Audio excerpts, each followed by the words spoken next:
Hi అందరికీ! అందరూ ఎట్లా ఉన్నారు? నేనైతే చాలా బాగున్నాను. మీరు కూడా బాగుండాలని ఆశిస్తున్నాను. ఇవాళ మేమందరం కలిసి మైపాడు బీచ్ వరకు వచ్చేసాము. అన్ని ఆదివారాలు వచ్చాయంటే ఎక్కడో దగ్గరికి వెళ్ళాల్సిందే. ఇంకా ఈ ఆదివారం మనం బీచ్‌కి వెళ్దామని చెప్పేసి మా ఆయన చెప్పగానే ముందే కొంచెం ప్రిపరేషన్స్ చేసేసుకున్నాను నైటే.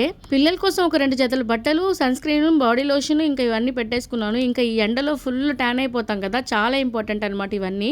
ఇంకా దాంతో పాటు ఒక టవల్ కూడా పెట్టేశాను. ఇంకా పిల్లలకి కార్‌లో ఏదైనా స్నాక్స్ తినాలి కదా అని చెప్పేసి మాకు ఎదురుగా ఉండే అలేఖ్య ఇంకా మధురాలోకి వెళ్ళేసి కొన్ని స్నాక్స్ అయితే తీసుకున్నాము. ఇది వచ్చేసి దిల్పసంద్, అంతరించిపోతున్న దిల్పసంద్ అనమాట, బేకరీ ఐటమ్. మా చిన్నప్పుడు నేను ఎక్కువగా దిల్పసంద్ తినేదాన్ని. అమ్మకి ఇంకా అత్తయ్యకి దిల్పసంద్ ఇష్టమని వాళ్ళ కోసం అది తీసుకున్నాను. నాకు కాస్త స్పైసీగా ఉండాలని చెప్పేసి చికోడీలు తీసుకున్నాను.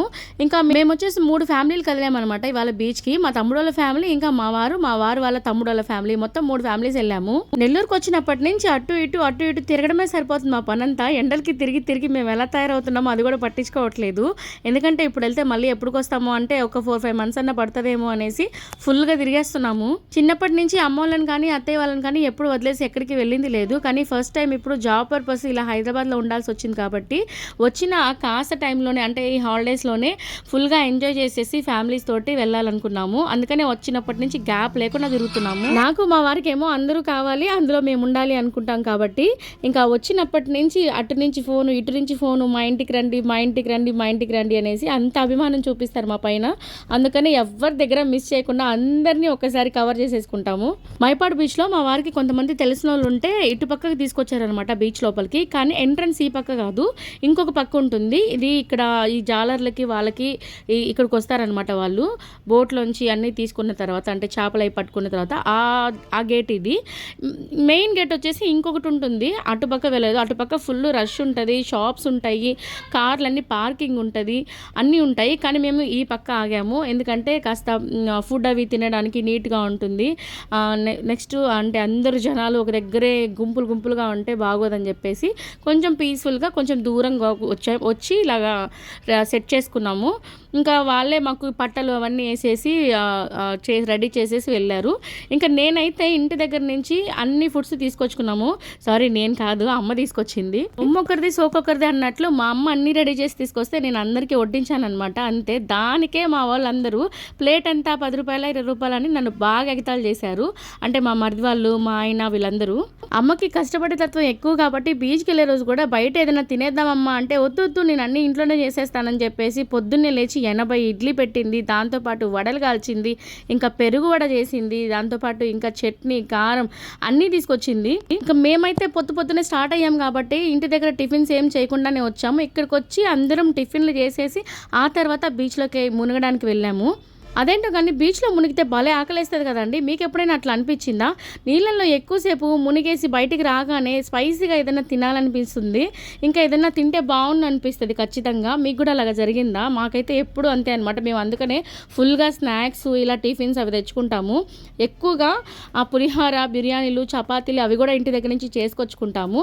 ఒక్కసారి మునగడం, మళ్ళీ కార్ దగ్గరికి రావడం, చేతులు కాళ్ళు వాష్ చేసుకోవడం, తినడం, మళ్ళీ పోయి మునగడం, ఇదే పని అనమాట మాకు ఫస్ట్ నుంచి. నెల్లూరులో చాలా రకాల బీచ్లే ఉన్నాయి కదా, ఆల్మోస్ట్ మేము అన్నీ చూసేసాము. తూపులపాలెం బీచ్, కోడూరు, ఇంకా కాటేపల్లి, ఇసుకపల్లి, రామతీర్థం, ఇలా చాలానే అన్నీ చూసేసాం మేము. మీరెవరైనా నెల్లూరు నుంచి చూస్తున్నట్లయితే మీరు ఏ బీచ్కి ఎక్కువగా వెళ్తారో ఖచ్చితంగా కామెంట్ చేయండి. మేమైతే ఎక్కువగా కోడూరుకే వెళ్తాము, ఇంకా మైపాడు కూడా వెళ్తాము. ఇవాళ మాత్రం మైపాడుకు వచ్చాము. మైపాడు కాస్త తక్కువగా వస్తాము ఎందుకంటే కొన్ని దగ్గర గుంటలు ఎక్కువ ఉంటాయి, కాస్త లోతు ఎక్కువ ఉంటుందని చెప్పేసి ఎక్కువగా కోడూరుకే వెళ్తాము. అండ్ అక్కడ కోడూరులో అయితే మరీ ఎక్కువ లోతు లేకుండా కొంచెం పల్లెం బాగుంటుంది, అక్కడ నిలబడి మనకి మునగడానికి కూడా ఉంటుంది.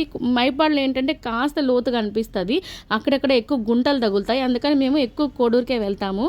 ఇంకా నేను మా తమ్ముడు కొన్ని రీల్స్ తీసుకున్నాము. ఆ తర్వాత పిల్లలు నీళ్ళల్లో ఆడటానికి కాస్త భయపడుతున్నారు. అందుకని ఇంకా మా ఆయన వాళ్ళ తమ్ముడు ఇంకా మా సిస్టర్ ఇద్దరు కలిసేసి ఇలా పిల్లల కోసం రెడీ చేశారనమాట. చిన్న బావిలాగా వచ్చిన వాటర్ని దాంట్లో స్టోర్ చేసి వాళ్ళతో ఆడిపించారు చాలాసేపు, చాలా ఓపిక. యూనిక్గా. మామూలుగా ఎప్పుడైనా మనము ఇలా బీచ్లకు వచ్చినప్పుడు ఏం చేస్తాం, ఇసుకలో ఎక్కువగా గుళ్ళు కట్టుకోవడం, ఇల్లు కట్టుకోవడం అలాంటివి చేస్తుంటాం. ఈసారి యూనిక్గా అనమాట వాటర్ని స్టోర్ చేసాం. సముద్రంలో వాటర్ని స్టోర్ చేశారు మా వాళ్ళు. కొన్ని వీడియోస్ మీకు షార్ట్స్ రూపంలో పెడతాను. స్టోర్ చేసేటప్పుడు వాళ్ళ కష్టాలు అంతా ఇంత కాదు, చూసారంటే పిచ్చగా నవ్వుకుంటారు. ఖచ్చితంగా ఆ షార్ట్స్ కూడా చూడండి. ఇలాంటి ప్లేసులకు వచ్చినప్పుడు పిల్లల విషయంలో ఏమాత్రం ఏమరపాటుగా ఉండకూడదు. ముందు వాళ్ళ దగ్గరే ఉండాలి, వాళ్ళని ఒక కంట కనిపెడుతూనే ఉండాలి.